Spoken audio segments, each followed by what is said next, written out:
Now, look at this. Now, a lot of people who watch this show love Nova Peris. Well, this is quite bizarre because Anthony Albanese appears to have snubbed her in Parliament today.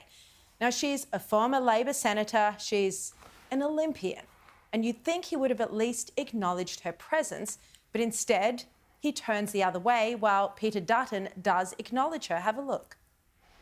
Before I call the honourable member, I'll just acknowledge in the gallery today is former Olympic gold medalist and former senator from the Northern Territory, Nova Peris OAM. Welcome to Parliament. I mean, James, look, unless there's some explanation that we don't know about here, and I have put in a question to the Prime Minister's office to say, is there a backstory? What happened? Did he know she was there? Did he see her at any other point? I haven't heard back from them yet. But, you know, James, that did look like a pretty bad snub. Well, it did. And, you know, you have to, when you see these sorts of things, be a little bit forgiving because, of course, politicians on both sides sometimes have things that don't look great on camera. You know, I mean, this is a sort of gotcha game that got played with Tony Abbott, has been played with, you know, Liberal prime ministers throughout history. But it does not look good, especially because Nova Peris has been so forthright in calling out the anti-Semitism problem, Labor's problem in that regard. And Albanese, as you said in your previous statement there, you know, he's not leading, he's being led by these different sort of groups, you know, the left, the Greens, and nobody really quite knows who's in charge. And you almost sort of worry, was he afraid to just, you know, give her a nod of acknowledgement because of her position and that this would wind up causing him trouble with his left flank, which, of course, he has so much trouble with and which is increasingly being seen to be dictating the government's policy on Israel, the Middle East, Gaza, Hamas. Look, unless he met her at another occasion in Parliament, to me, the Speaker says, let's welcome former Senator Nova Peris. Peter Dutton turns, waves, and Albanese swivels his chair to look the other way. I mean, Basil, she's a highly respected Australian, a former Olympian. Why not just be polite? Oh, well, yes, I accept everything that you've said, but for me, the tribunal that's sitting here, insufficient evidence to find the Prime Minister guilty on this one. Also, for the record, for the Speaker's benefit, it's not former Olympic gold medalist, once an Olympic gold medalist, always an Olympic gold medalist. Look, we don't know enough. I'll be interested to hear what the Prime Minister's office says. We need a correction in the House tomorrow, Basil. The vision didn't look great. However, I don't think we can hang the PM just on what we've seen. We don't know what took place around it. So not guilty for now. You know what? We need to do more investigation to see if this was a genuine snub. And if it was, we will return to this topic next week. And then we can hold the PM to account even tougher than we just had. Correct.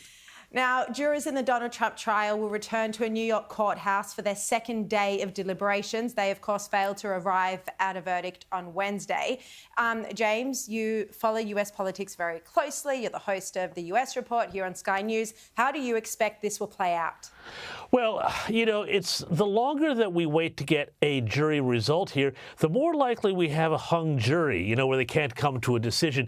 So it indicates to me, the longer this goes on, that there's at least one person in that jury room who's saying, hang on a second here. This is a very tendentious case that's been brought, and it really does have all the hallmarks of a stitch-up between the judge's instruction, the way the case has been managed, the very novel legal theory, which has turned a misdemeanor bookkeeping error into 34 election felonies, which is amazing given that, you know, hush monies have been paid, you know, all over the place by parties of both stripes in the past. And, you know, these sorts of things are often dealt with in one way or another.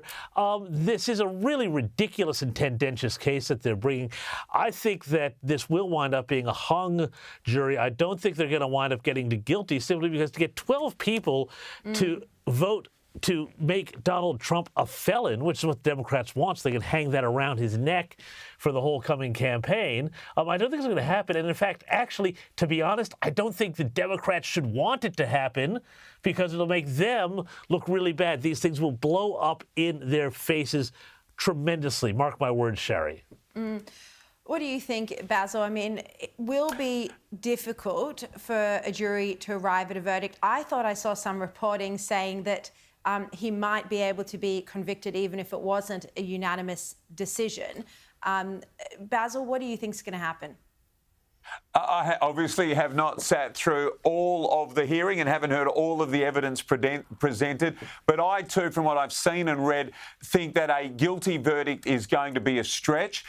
I also think, from what we've seen, even a guilty verdict, although that appears highly unlikely, it may well mobilise the base that he is very, very keen to be able to mobilise when it comes to election time. So it is a worry for him, and what we've seen, it is a worry for the Democrats, and what we've seen time and time and time again from the other side of the world. It doesn't matter what Trump's done, what he seems to have said, what he has been accused of doing.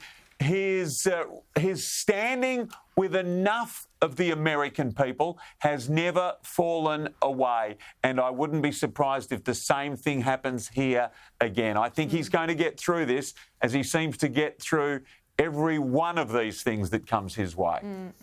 I mean, I think it's potentially that scandal is so closely associated with his image anyway that it almost doesn't matter what revelation comes out about him. People just go, oh yeah, another Donald Trump scandal. What did we expect? James Morrow, Basil We've heard all Zempilas. of that language that he used just before last time's election, Yes. and somehow he still got through. So I'm not saying it's right, but we've seen a pattern. He can get past it, that's for sure.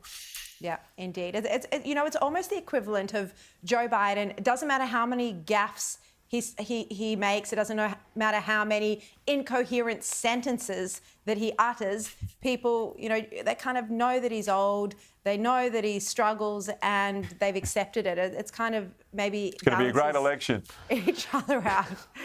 All right, James Morrow, Basil Zempilas, thank you both so much.